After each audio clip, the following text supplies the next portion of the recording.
Okay, so what I'm going to do is I'm going to give a little bit of a lecture on antennas and some basic antenna stuff that you didn't see in the videos.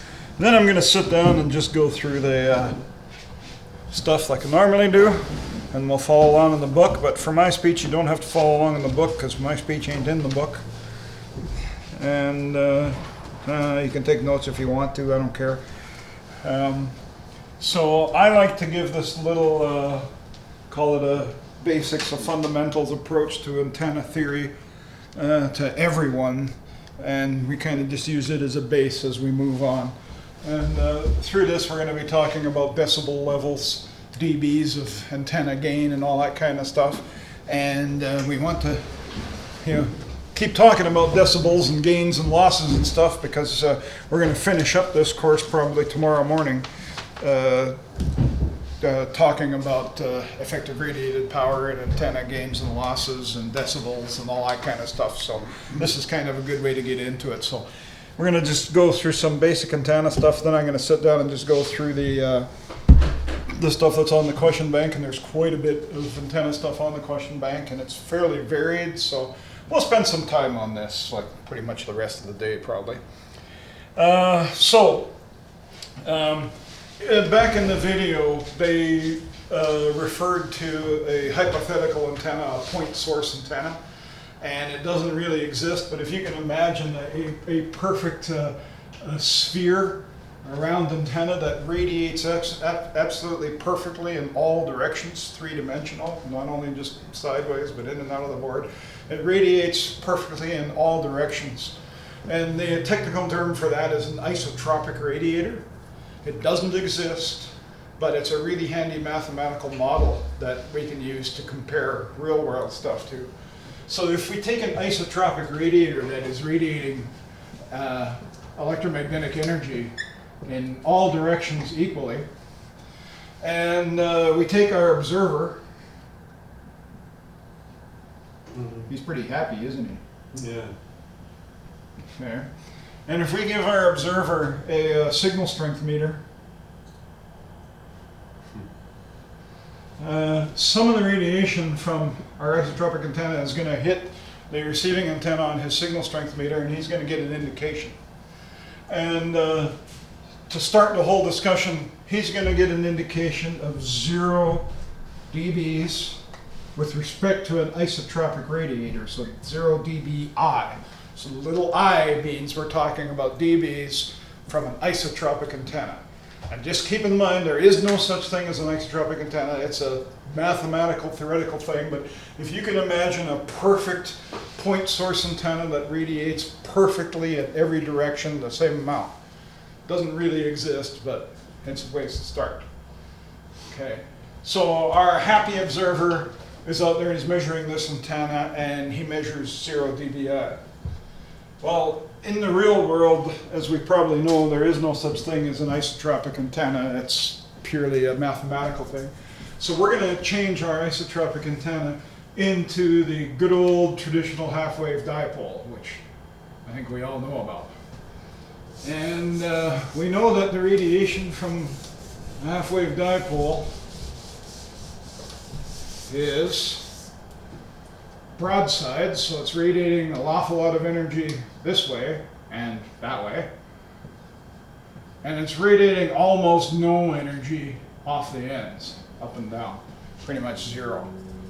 Okay?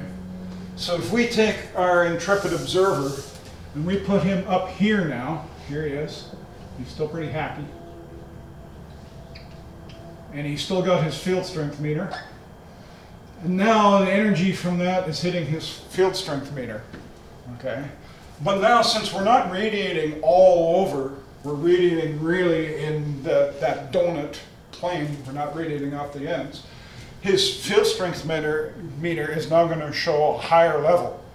So before we were measuring 0 dBi, anybody know what he's going to be measuring now? 6? No. 3? Yeah, a little under 3. He's going to be measuring about 2.2 dBi. Okay. So, or we can say he's going to measure 0 dBd. with respect to a dipole. Okay? Now, once again, this is a dipole in free space. Generally what that means is it's hanging 10 wavelengths or farther away from any other conductive or reflective object, including the Earth. So this thing is hanging in midair 10 wavelengths away from everything. It's a perfect dipole. Okay, so he measures 0 dBd, or 2.2 dBi. We keep the dBis around because in the UHF microwave range, all antennas are specified in dBi. However, typically in the VHF and HF range, all the antennas are specified in dBd. dB is over a dipole, or a doorknob, depending on what company you're reading. Donut, yeah. Okay. So this makes sense.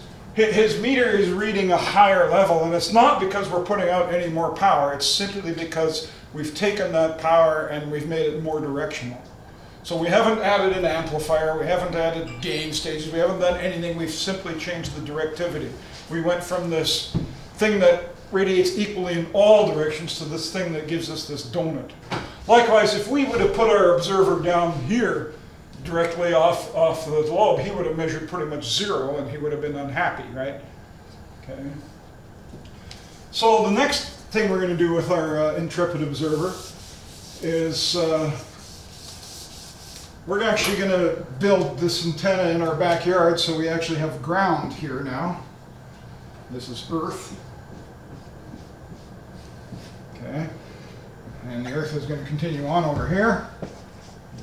So we have a real ground. So some of this radiation pattern is going to come down and hit the ground. And as we've seen in the video, it'll reflect off and come up here. And this time we're going to put our little observer, he's still pretty happy, up here with his field strength meter.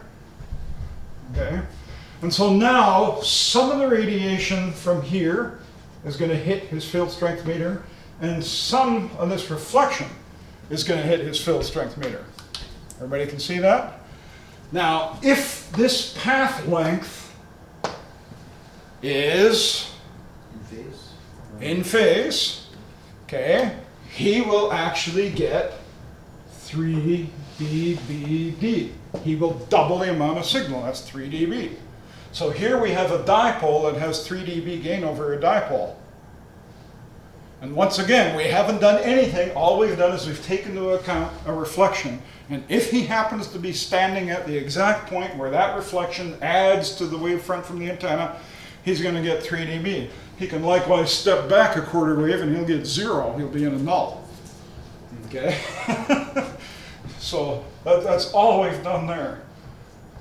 So we have our happy observer now. We say dipole antennas aren't that efficient.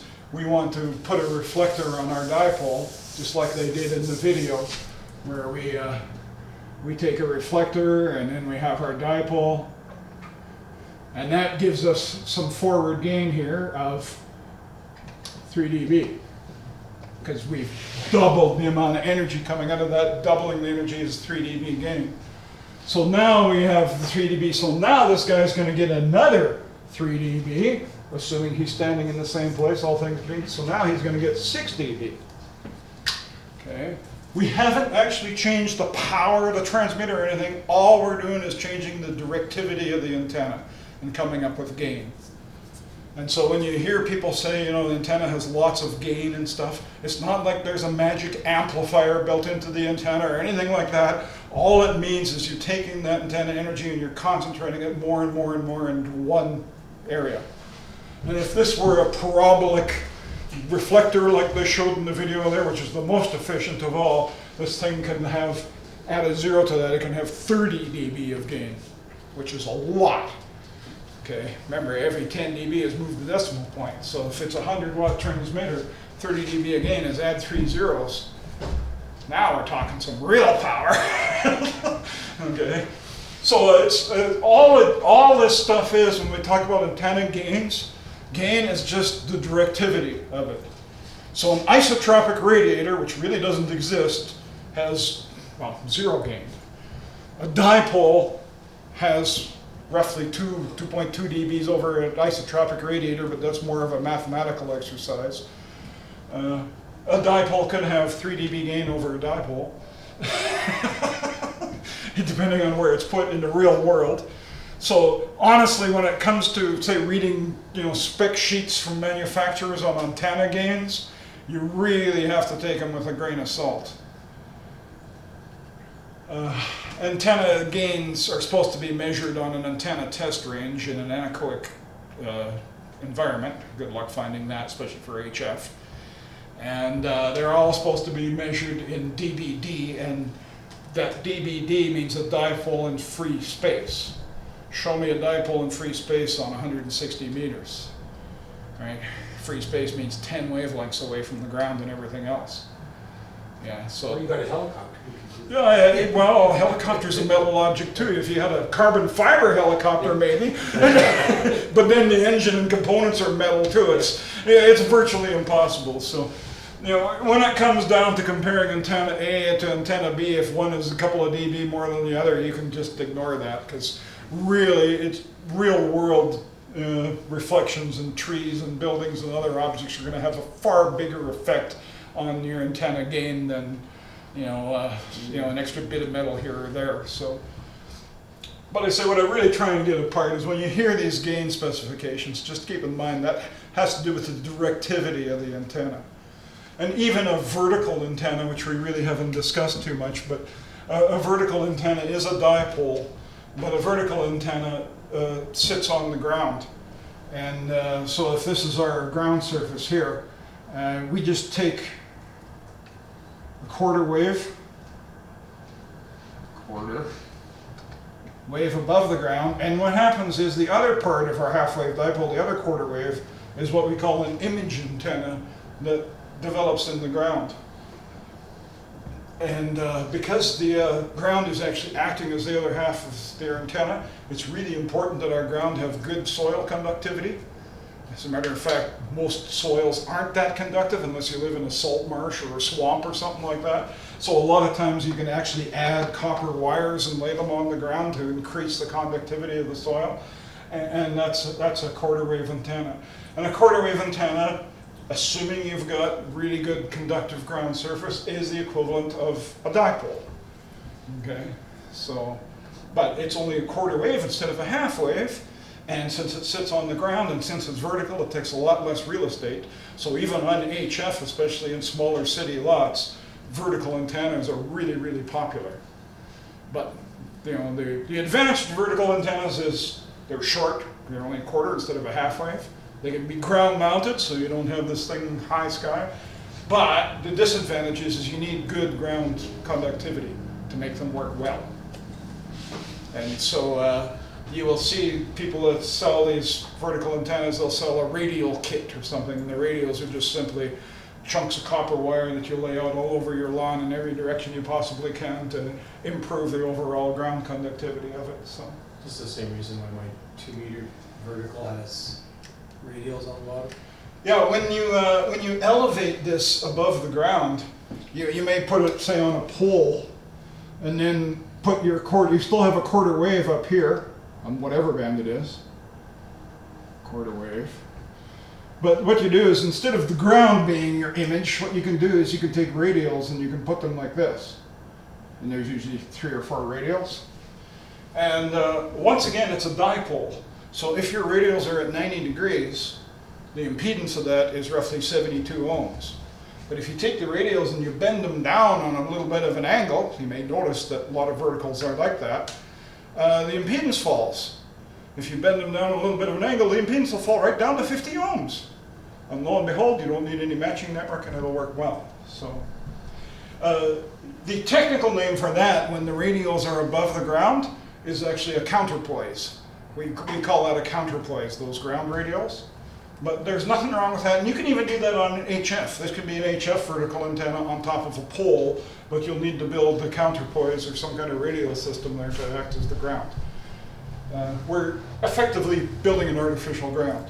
And if you think of it, vehicles, aircraft, spacecraft are effectively using this, using a quarter wave vertical radio, and then we're using the skin of the vehicle, whether it's a car or an aircraft or a spacecraft as the counterpoise, as the false ground.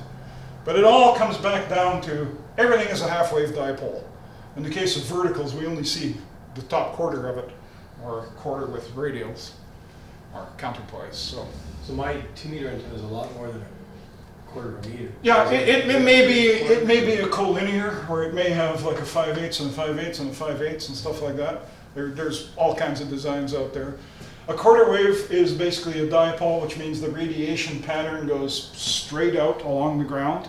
It does not tilt up a little bit.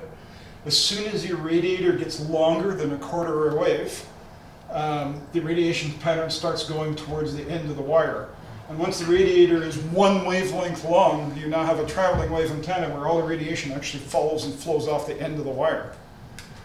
So for example, a really popular antenna in the VHF, UHF is something called a 5/8, which is obviously longer than a quarter. And so the 5/8 is a little bit longer, and it'll have a little bit of a coil matching network down there to match it to 50 ohms. But because the length of it is longer than a quarter wave, the takeoff angle is up about 15 or 20 degrees. And if you think about it, if you're in a vehicle, you're reasonably low to the ground. Doesn't matter how big your vehicle is, even a big semi is still low to the ground.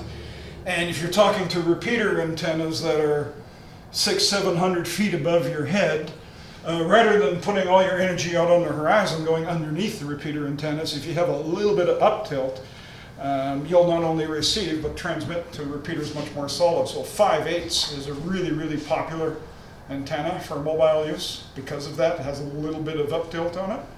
But I say the longer you go towards a wavelength, the more the RF comes off the end of the wire instead of the broadside of the wire. And yes, you can go 1 wavelength long and use the wire as a pointer. One of the best antennas, drawn from above. You take a wire, well, you take a stake and put it in the ground. And you take a stake and put it in the ground, and you take another stake and put it in the ground, and you take another stake and put it in the ground, and you take another stake and put it in the ground, and you take another stake and put it in the ground, just like that. And you're on a wire from there to there, and a wire from there to there, and here you put a big resistor on here, about 600 ohms, okay? And here you tie your transmitter to that. These will be, let's say 3 to 5 wavelengths long.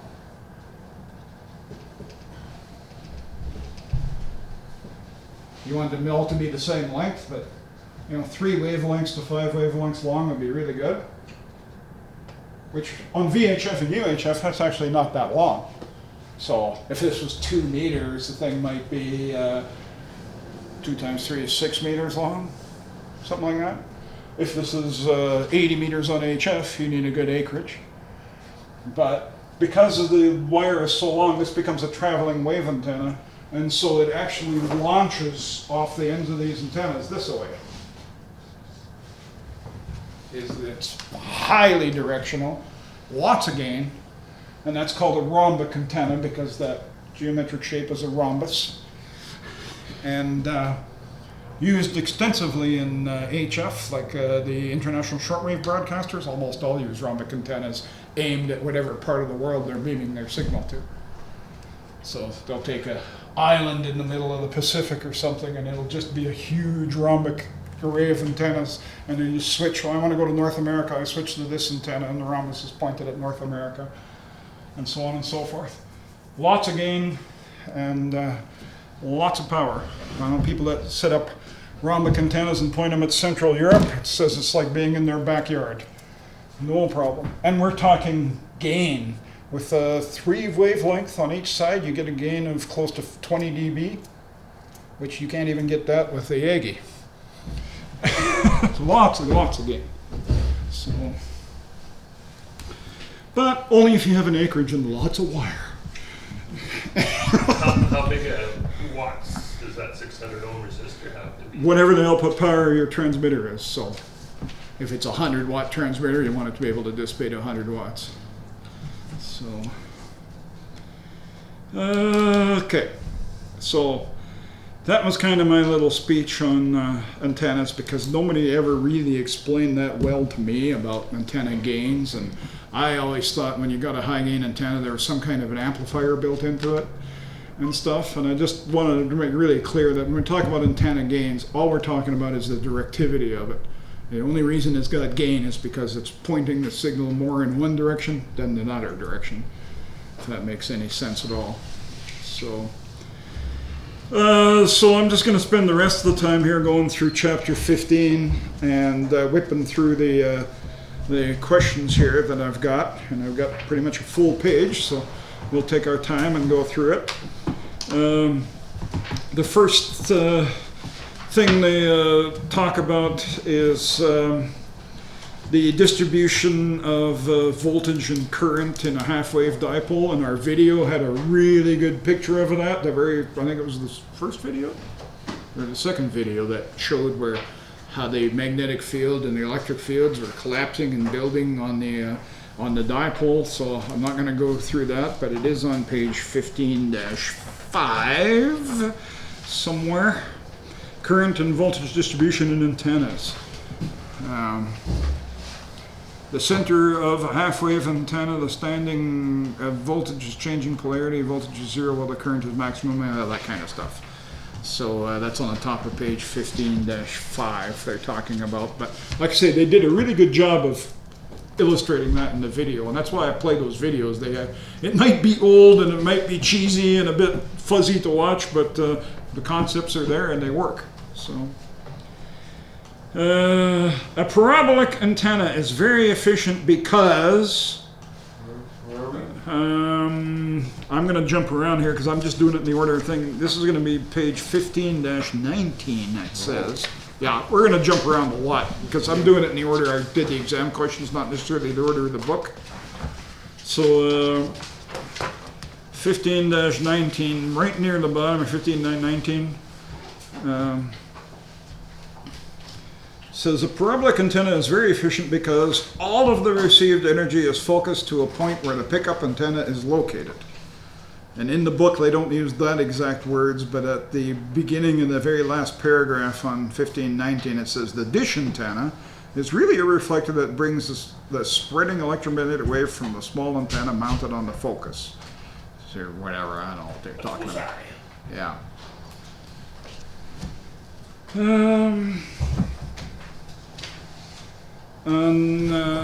Likewise on page 15-18 where they're talking about helical beam antennas, down at, near the bottom of that page in the last paragraph it says if the receiving antenna is left-hand polarized then the transmitting antenna must also be left-hand polarized.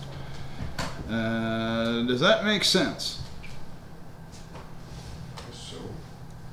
So if I'm left-hand polarized and I'm beaming my signal at you, that means I'm going to go in a corkscrew in that direction, because to me that's left. So you're looking at me from a mirror image, you're going to see it as, Right, yeah. as left or right. That's your right hand. Yeah, okay, well, left. Anyways, yeah, for left-hand polarization, use a left-hand and polarized antenna and vice versa. What am I saying? Oh, one antenna which will respond simultaneously to vertically and horizontally polarized signals is the helical beam antenna. There you go. So, next. Why should a protective fence be placed around the base of a ground-mounted parabolic dish transmitting antenna? I remember that. Yeah, well, that's kind of an obvious safety question. To reduce the possibility of persons being harmed by RF energy. Yeah. Okay. Oh, okay, here we go. 15-7. I'll have you guys jumping around like crazy. Keeps us awake. Yep. 15-7. The 1, 2, 3, 4. Look about the fifth paragraph down. Says, when the antenna is placed near the ground, its pattern vertical plane is modified by radiation from the ground. You see that one? So the answer is, or the question is, sorry. for a 3-element Yagi antenna with horizontally mounted element, how does the main lobe takeoff angle vary with the height above flat ground? So that's the question on the exam. So they're saying a 3-element Yagi with horizontally mounted elements. How does the main lobe takeoff angle vary with height above flat ground? And so the takeoff height decreases with increasing antenna height. Does that sound right? Changing the angle incidence.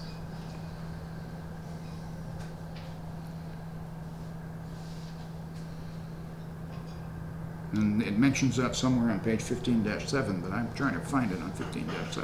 Yeah, I don't see it. Oh, very last. Yeah, it goes to image of these. The effect of these reflections is to tilt the antenna pattern of the real antenna. The major lobe, the part of the antenna pattern containing the most power, is now pointed up into the sky. Well, that's nice. So somewhere in there they mentioned that. The extent of pattern distortion depends on the height of the antenna above the ground. Figure That's it. 15 Yeah. shows the effect of several Yeah. factors.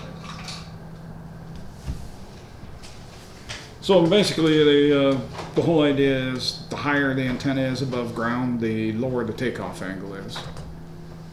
Make a long story short.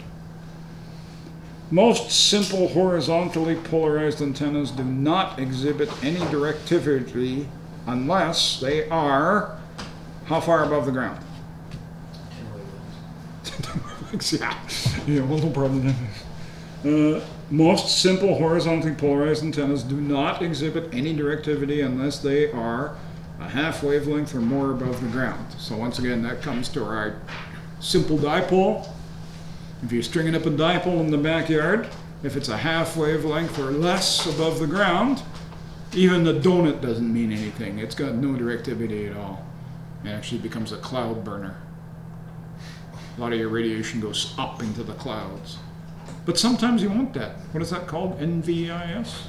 It is. Yep. Near vertical incident skywave, right? Yeah. The plane from which ground reflections can be considered to take place, or the effective ground plane for an antenna, is several centimeters to as much as 2 meters below ground, depending on soil conditions. So remember when I drew the vertical and I said there's an image antenna in the ground? Well, that image antenna, unless you've got perfect ground conductivity, is actually located below ground. It says several centimeters to as much as 2 meters below ground, depending on soil conditions. Now, once again, depending on soil conditions. So if you're in the Nevada desert, where's the conductive ground? Way down. Way down there. So you can lay your dipole wire on the sand and probably get some directivity, because the actual conductive earth is how far below? Right? So it all depends. I mean, the U.S. military in Desert Storm, when they did Iraq, it was famous. They were dragging their HF antennas behind the tanks, and they worked perfectly. Talk around the world. Because it was all sand in the desert, and the actual reflective surface was like 2 kilometers down. So dragging your antenna on the sand was the equivalent of hanging it 2 kilometers in the air. So once again, it all comes down to soil conditions. Why is a ground-mounted vertical quarter-wave antenna in a reasonably open surroundings better for long-distance contacts than a half-wave dipole at a quarter wavelength above the ground? So why is a vertical better than a half-wave dipole quarter wave above the ground? That's what they're asking. Because the angle of takeoff is lower. On a vertical with a decent ground plane, the angle of takeoff is directly at the horizon. So if you're going for that long DX, you want the really low angle so when you hit the ionosphere, you get the longest hop possible to get around the world. Whereas a wire dipole at a quarter wave is mostly burning the sky above you. It's not really getting much of that donut. So when a half-wave dipole antenna is installed 1/2 wavelength above the ground, the vertical or upward radiation is canceled. Does that make sense? So when you get a half-wave dipole and you 1/2 wavelength above the ground, it makes sense because if you think of it, the wave is going to come down, reflect off the ground, and come back 180 degrees out of phase and cancel. So the upward radiation is canceled. That's why if it's less than a half wavelength above the ground, you're basically burning sky, cloud burners. How does antenna height affect the horizontal radiation pattern of a horizontal dipole HF antenna? And the answer is, we're kind of reiterating this again, if the antenna is less than a half wavelength high, the reflected radio waves from the ground significantly distort the pattern. So, making a long story short, if you have a half-wave dipole, half-wave or higher above the ground, please. That's difficult to do on 80 meters. Anybody got a 40-meter tower in their backyard? No, yeah. So that's why you go for traveling wave antennas on 80 meters, if you have the acreage to do it. For long distance propagation, the vertical radiation energy,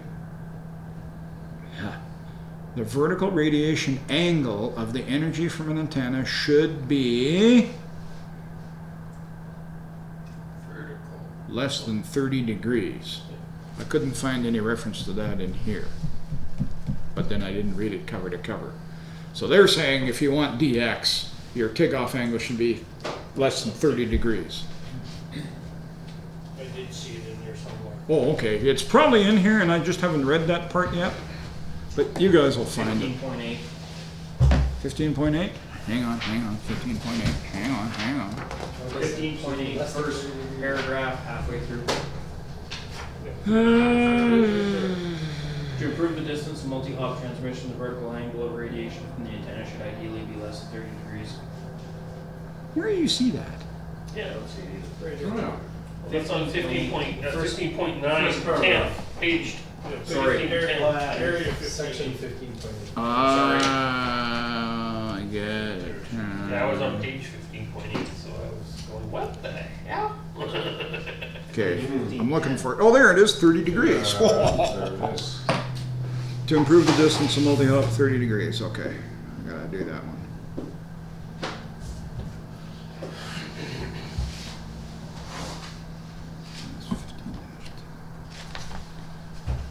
Hang on, I gotta make a note of that.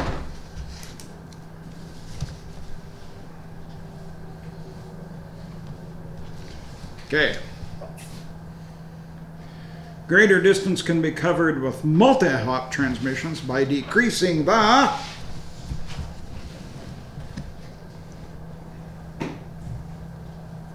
Angle takeoff. Yep.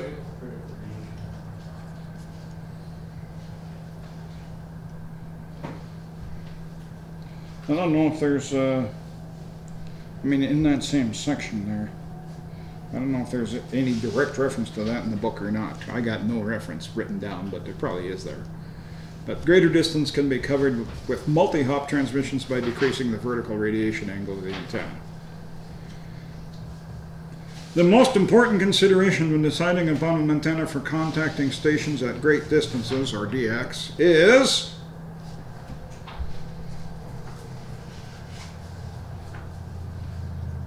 The most important, what, sorry? the most important consideration when deciding upon an antenna for contacting DX stations is B. B. Vertical. It all comes back to vertical angular radiation. They're really hung up on this vertical angular radiation thing. Okay. Oh, here's something that's different for a chance. Okay. The impedance at the center of a dipole antenna more than 3 wavelengths above the ground would be nearest to, remember what I told you the impedance of a dipole in free space is? 72, but 72 is not on the answer sheet, but 75 is. So when they're saying more than 3 wavelengths above the ground, they're saying it's pretty much going to be considered in free space. And the impedance of a dipole in free space is 72 ohms. And therefore, you pick the number closest to 72, which happens to be 78. And that is on page 15-8. At the bottom of page 15-8, in the second last paragraph, the feed point at the center is the center, and the feed point impedance is approximately 72 ohms when they talk about the half-wave or doublet antenna. So they agree with me for a change. What is the main reason so many VHF basin mobile antennas are 5/8 of a wavelength? Angle I take off. Right on. The answer is on page 15-12. Let's see if we can actually find it. Okay. When properly installed to a conductive ground or a good ground plane, low angle vertically polarized signals make the antenna good for commercial for long distance, or is it mobile? Nope, we're talking about the 5/8. It's Where down. the ground or the ground reference does not continue from any wavelengths, vertical pattern will be very different, and this is why 5/8 wavelength antenna works well as they do. Yeah. So it's as I mentioned before, the longer the radiator is, as you go towards 1 wavelength, the wave tends to go off the end of the wire as opposed to broadside of the wire. So 5/8 is very popular because of that takeoff. Ooh! Back to some technical stuff. I like technical stuff. This is all this antenna stuff. Okay, everybody go back to page 15-3. Back to near the beginning of the chapter.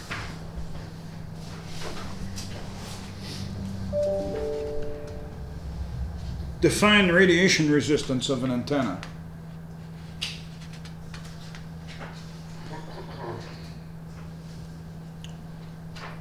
Antenna impedance is composed of 2 components, the radiation resistance and the heat losses due to resistance to the antenna wire.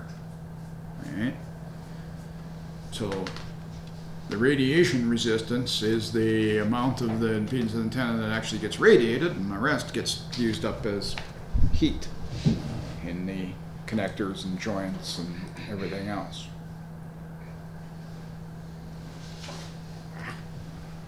Can't be that bad. Is ohmic even a word? Yeah, well, yes. Ohmic. The radiation resistance antenna, the equivalent resistance that would dissipate the same amount of power that is radiated from an antenna. And supposedly that's on page 15-3. Middle paragraph, middle. Yeah. Okay.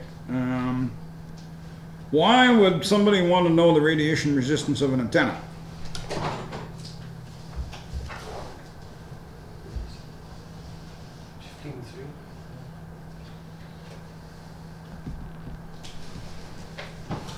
Why do you want to know the radiation resistance of an antenna? How are you configuring it? Well, so you can build an antenna matching network to match it to your 50 ohm line, no? For maximum power gains. Yeah, maximum power transfer. To match impedances for maximum power transfer is the one. What factors determine the radiation resistance of an antenna? Ohmic. Ohmic. I love that word, ohmic. What factors determine the radiation resistance of an antenna? Material? Dielectric. It's a conductor, yeah, that's it, isn't it?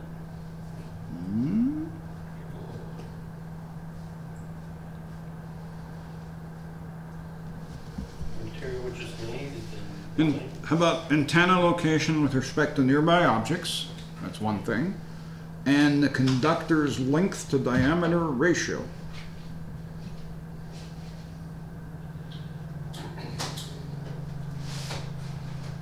So location and length. The location with respect to nearby objects and the conductors, in other words, I guess to call it the arms of the, if it's a dipole, the arms of the dipole, the conductor's length to diameter ratio.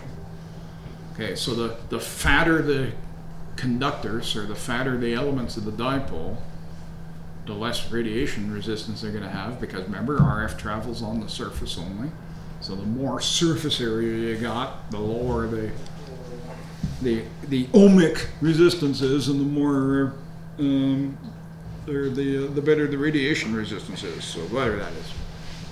So if you can take your long wire, and if you can make that wire thicker, like instead of using wire, using tubing or a pipe, you will get broadband antenna and better efficiency. But trying to hang that up in the air is very impractical. So what we do is, instead of using pipe, is use multiple pieces of wire with spreaders. So now overall, instead of having just a single thin wire, you maybe use 4 or 5 pieces of wire with the spreader. And so now the antenna electrically looks this big around, even though it's just 4 pieces of wire. Okay. And if you go crazy, you go buy squirrel cage, squirrel cage or bird cage, and you string them along. So now you have something that's this big around. Right? So. Okay, where are we?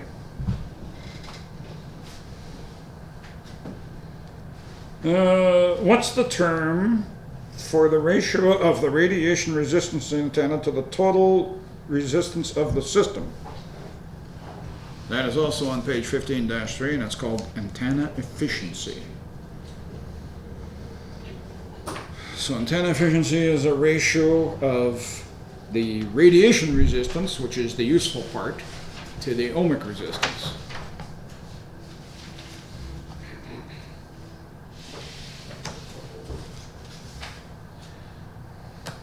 So they have a little example there that ends on the top of page 15-4, and I think they're talking about a vertical antenna, and they say the vertical antenna is about 72% efficient. So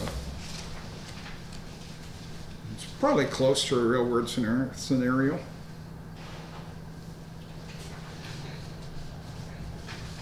So yes, even though your antenna is tuned perfectly to 50 ohms with your matching network, and you're using low loss line and all that kind of stuff, if your antenna is only 72% efficient, that means 28% of your transmitter power is going into heating up the antenna. So to improve that, get out your welding torch and braze all the connections together with brass rod, conductive, right? Improve the connections as best you can. In broadcast for the AM broadcasters, you're out at an AM site. There, the tower itself is the antenna. It's a vertical radiator. Well, as you know, towers are made up in whatever 10 or 20 foot sections bolted together. Well, after they bolt them together, a guy goes up there with a welder and actually tacks all the sections together. Not for structure, but for electrical conductivity. So they just do like one row? Yeah, they just do a little bead at each section. Oh, they don't weld the whole thing? No, they don't do a weld all the way around. No, just a tack weld to. Probably the same reason rails, Yep. and it's for electrical conductivity, because any two pieces of metal they put together is oxidized before you even put them together. There's always going to A be little bit of resistance. resistance there and stuff. And to maximize the efficiency of the antenna, you want to get rid of those resistances. So, all these aluminum antennas that you put together, these spindly things, well, ideally, it'd be really good to go and tack all those sections together once the antenna's together and tuned. Of course, once you tack them, it makes it a little hard to retune it, but just take the grinder and cut off that tack, retune, and tack it back on. So. How come you want to weld it under your antenna for 4 days? Okay. Should ask Don if he's doing that to all his antennas. Well, actually, what Don does on his verticals, because he loads his towers, but he hasn't tacked the towers together. He puts his big 5,000 watt linear amplifier on there, and he keys down, and he lets the RF weld the tower together. So, and it's amazing. Like, I've actually been out there, and he'll turn on, and he'll flip one of the verticals on. You hear all this noise and stuff, and he goes, "Hang on a minute!" And he reaches over and goes thwack and turns his breaker on, and this big amp comes up, and he goes key down at like 5,000 watts into the tower for about 15 seconds, releases, and all the noise is gone. Because it found a path through all that stuff. It's pretty slick to see that. Yeah. Is this guy out of Lamont? Yeah. How is antenna percent efficiency calculated? Well, radiation resistance divided by the total resistance times 100, and that's on that page 15-3 and 4. It says actually go through an antenna efficiency calculation. Well, there's one at the top of page 15-4 that you guys can highlight and look at. What is included in the total resistance of an antenna system? And here's Todd's favorite term, radiation resistance plus ohmic resistance. Ohmic, yeah. Is that like from the Amish town of Omic? Yeah. Okay. How can the approximate beam width of an antenna be determined? Beam width of an antenna. Oh, this is new to me. Page 15-15. According to my notes. How can the beam width of an antenna, oh yeah, there it is. 15-15, the last paragraph at the bottom of the page says the beam width of a directional antenna is, got that? The width in degrees of the major lobe at the half power points. 3 dB down. So remember, half the power is 3 dB. And the actual Industry Canada answer is, note the 2 points where the signal strength is down 3 dB from the maximum signal point and compute the angular difference. And if you read that question to somebody on the street, they would go, "What are you talking about?" Okay. Asking the same question a different way. Antenna beam width is the angular distance between blank, and the answer is the points on the major lobe at the half power points, and it's 3 dB.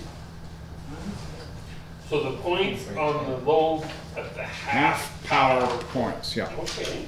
The picture says that, but Yeah. So they asked 2 questions on that beam width thing, and that was the 2 of them. Thank God. how wide is your lobe? Yeah, how wide does your lobe go?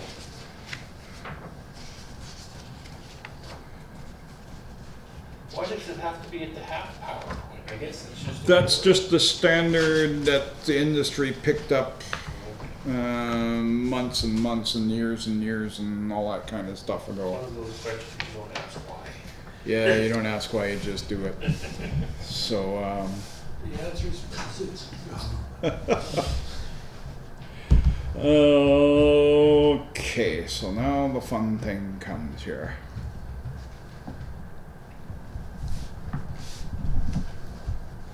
I get to draw some more pictures on the board. Did they talk about ladder line versus coax or anything like that? Did I talk about ladder line versus coax? Or was that on the first day I missed it?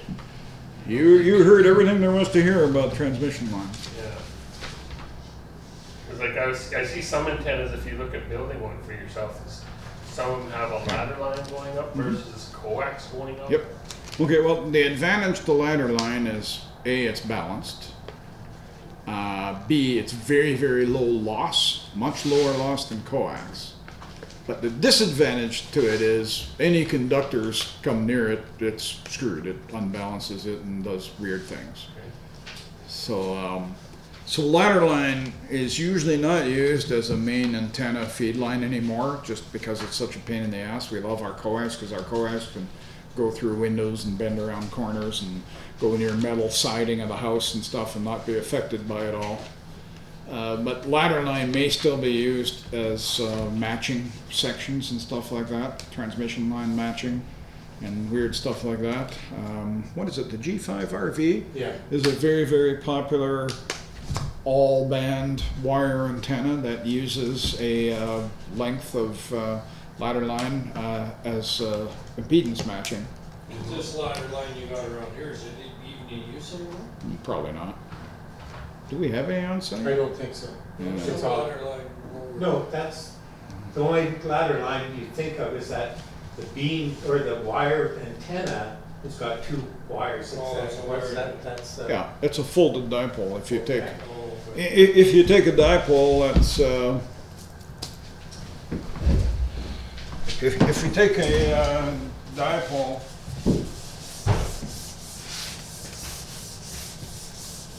Get rid of all this junk.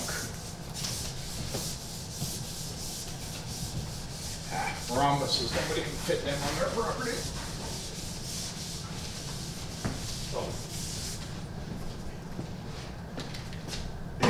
You know our good old dipole antenna? If you take a dipole, that in free space is roughly 72 ohms, 75 ohms, whatever. But if you take the ends of the dipole and you go like this, okay, you end up with what we call a folded dipole. Okay, and the impedance of that is now 300 ohms. Okay, the disadvantage is it's 300 ohms, so it's a lot harder to match than 72 ohms. But the advantage is it's much wider bandwidth. Okay, so instead of covering 100 kilohertz or 10 kilohertz of the 20 meter band, you cover the whole 20 meter band just by doing that. And we have one of those out there.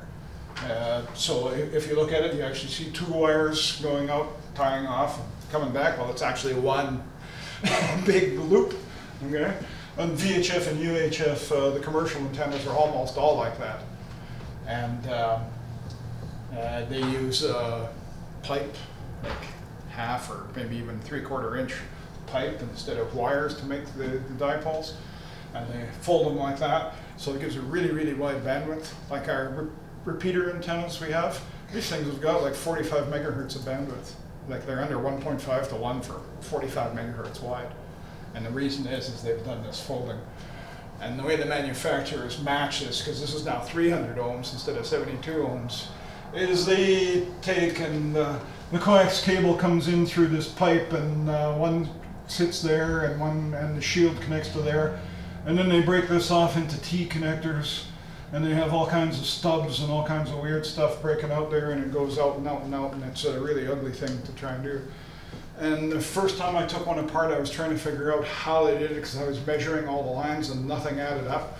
And then I started to look close at it, and the outside of the cable said RG213, and I actually took some calipers and I started measuring it, and what they did was they took RG213, they pulled the center conductor and the dielectric out, and they put in a different size center conductor and dielectric from a different kind of cable to change the impedance of the cable so it would match properly.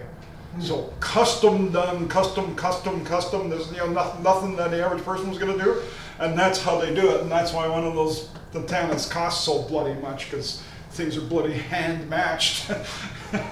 But they work really, really well. So just by making that into a loop, you change the impedance up to like 300 ohms, which is a lot. So now you need a 6-to-1 balun, because 50 times 6 is 300, I think. So now you need a 6-to-1 balun, but you increase your bandwidth an awful lot. Okay, and the fatter you can make this conductor, the bigger the bandwidth is. So ideally, you want to make this out of a 36-inch sonotube wrapped with wire or something like that.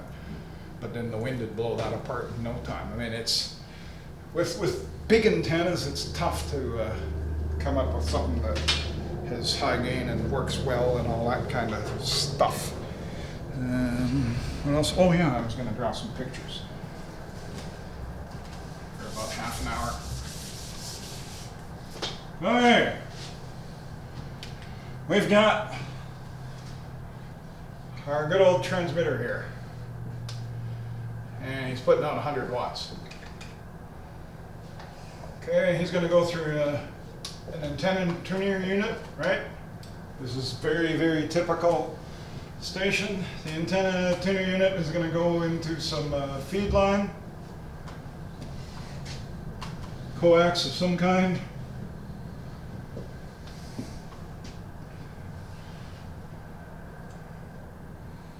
Coax is going to come out.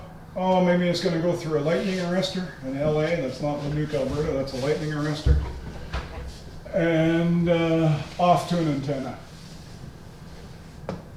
Okay. So nothing is lossless, as we've said before. So the antenna tuner is an MFJ. It's not an LDG, so it's got a loss of minus 2 dB. The coax picked up at a flea market, and it has a little bit of water inside it, so it has a loss of minus 4 dB. The lightning arrestor got water in it, cat peed in it, dog peed in it, something like that, so it's got a loss of minus 3 dB. The antenna we put up is a nice Yagi, and it's half wave or higher above the ground on a tower or something. So our antenna has a gain of 6 dB. Okay. So our effective radiated power, ERP, is equal to, we got 100 watts. Oops, 100, not 10. 100 watts, minus 2, minus 4 is minus 6. Minus 3 is minus 9. Plus 6 is Minus 3. So minus 3 dB. Minus 3 dB. So our effective radiated power is 50 watts. Now, the amateur radio service is the only radio service in the world that is not measured in ERP. When we get our, we don't have licenses anymore, when we get our certificates, the certificate says we can operate up to 250 watts and, or 1,000 watts or whatever, and they're talking about the input power of the transmitter. They're not talking about what comes out the antenna.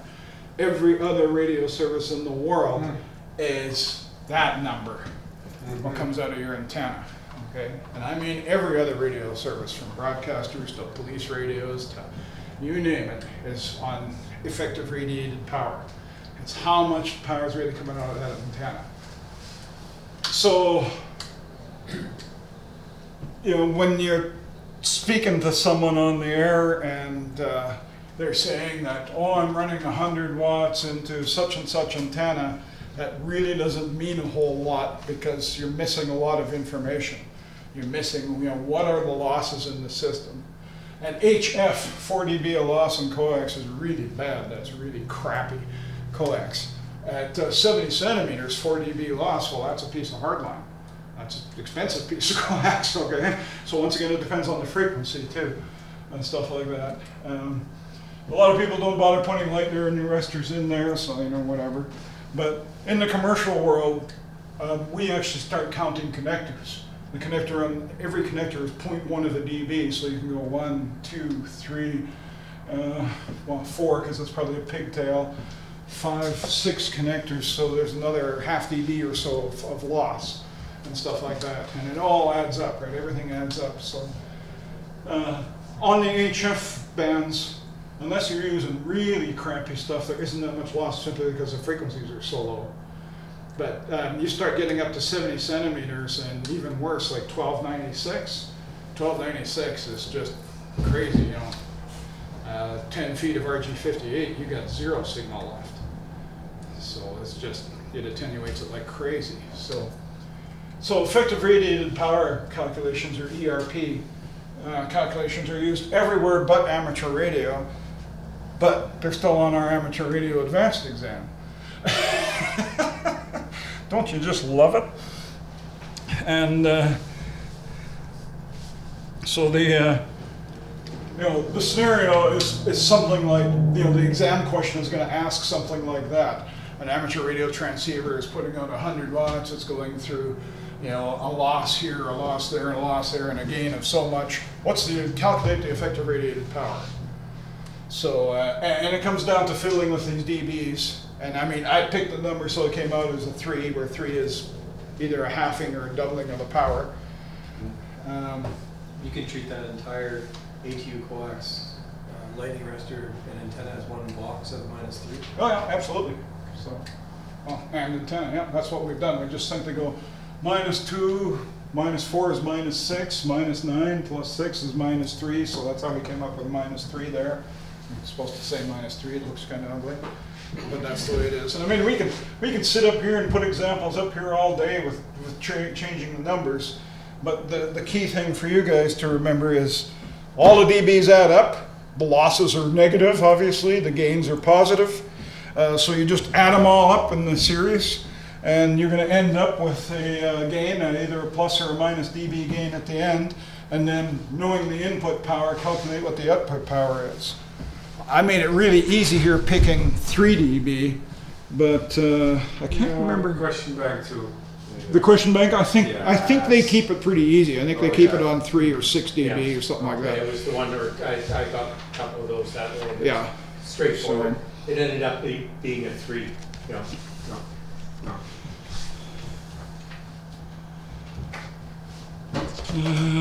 The DB thing, say, don't let it scare you. If you can remember 3 dB is half power, you're happy. The real confusion is, as long as you talk about power, it's easy. It's when you start mixing powers and voltages that really screw you up with decibels. Because decibels are different when we talk voltage than when we talk about power. And the thing is, back when we talked about receivers, we talk about receiver sensitivity in volts or in microvolts or whatever. We talk about transmitters in power, in watts, right?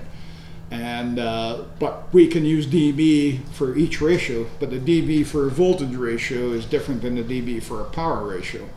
So there is a question somewhere on the exam, something to the effect of, you know, doubling the output power of your station. I'm trying to remember exactly what the wording is, but it's something to the effect of 3 dB transmitter gain and 6 dB receive gain. So it's, yeah, there's one there, and I honestly can't remember the exact wording of it. Yeah, 6 and Yeah. 3 and 9 or something. Yeah. Oh, it was 6. It was something like that. Because doubling the voltage on the antenna connector or receiver is 6 dB a gain. Doubling the power output of a transmitter is 3 dB of gain. Okay. But how much more power do you need to put out to double the voltage on the antenna connector?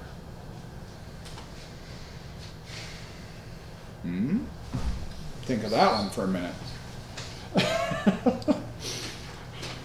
Okay, if you're putting out 100 watts, and we calculated earlier that 100 watts at 50 ohms was 70 volts. Okay, if we want to double that 70 volts to 140 volts, how much power do we need to put out? Yeah, so at 100 watts at 50 ohms, the voltage was 70.7 volts. We calculated that before. So if we want to double it, if we want to put out 141.7 times 2 is 14. 141.4? Does that be 70.7 times 2? 141.4? So if we wanted to put on 141.4 volts, still at 50 ohms, what power do we need? Come on, guys, got your calculators?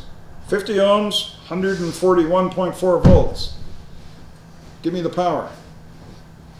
P equals V squared over R, right? E squared over R? Yeah. Yeah. So 141.4 squared divided by 50.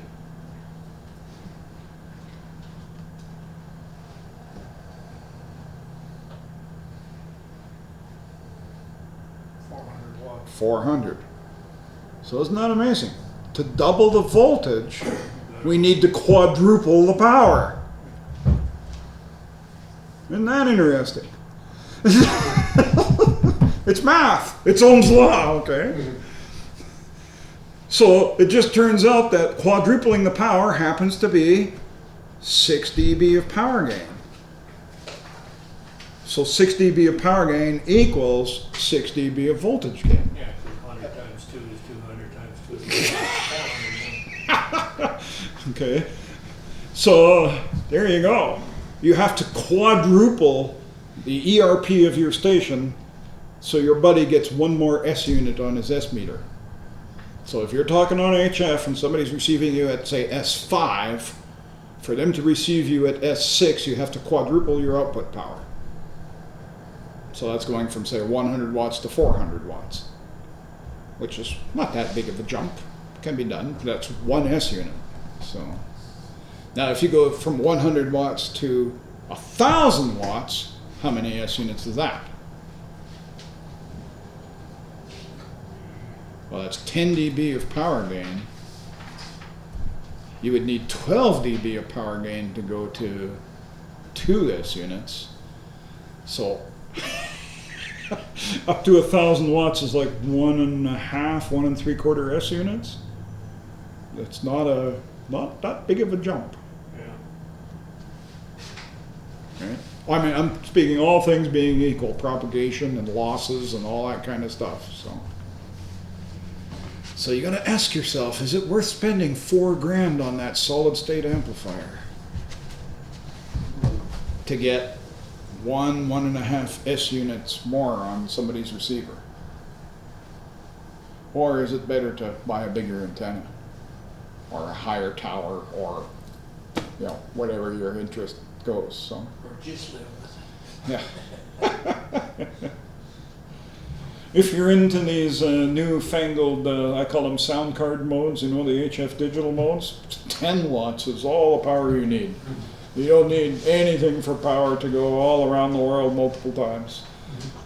So it all depends on what you're interested in. But if you're a big gun DX contester, oh yeah, these guys, they spend money hand over fist. Every dB counts with them. So Well, I seen pictures of that antenna farm on Lamont, and there's that guy at Mortville there with the towers out there. He's got quite a bit of money tied up there. Steve? mhm. TX, isn't it? VE6RHS. I noticed on the exams on doing the resonant frequencies, sometimes what they're doing is they're asking you what the capacitance is. The easy way to sort that out is to pick one of the capacitances and work that out to see if you get the frequency, and do it that way. It's easier than trying to figure out how to fit the formula right. So I've run out of things to talk about. So tomorrow, for the morning, the entire morning, will be reviews and news and questions and stuff. Questions? And what I've done in the past, and I'll probably do it again, is tonight when I go home, I will actually generate an exam, and I'll just keep it as a PDF. And if you don't mind, we'll go through a whole, maybe even 2 exams tomorrow. We'll go through all 50 questions of freshly generated exam, and we'll just go through them all, stem to stern. And some of the questions are going to be dead easy, and we'll all kind of chuckle and move on. But some of the questions we may spend 15, 20 minutes, half an hour on. Does that sound reasonable? Sounds like a heck of a plan. And so we'll do that all morning. So technically the instruction is done, Malcolm. Well, I'll be doing a few of them. Yeah. So what I'll do is when I go home tonight is I'm an examiner, so I'll actually go generate 2 fresh new exams, 2 or maybe even 3, and I'll just keep them as a PDF, and I'll have an answer sheet so I know what the answers are, and we'll just go through them, and that will be a pretty good indicative review. And I'm not sure how we should go through them. Should we go through them where I don't tell you guys the answers and you kind of keep your own score sheet and then we do mark it at the end, or should we just go through them one at a time and say this is the right answer? Did you get it? Well, just, why don't you go one at a time, let us work it out, and then we'll discuss. And then you'll go, oh shit, yeah. Yeah, I think that'd be the best way to do it that way, then just. Yeah, well, we can work that out tomorrow, but, Sure. so that's the plan for tomorrow. So, like say, the actual instruction part of the course is done now. So tomorrow is kind of a free-for-all for review and that fun stuff. And that's it, so, yeah. Hasta mañana. Hasta mañana.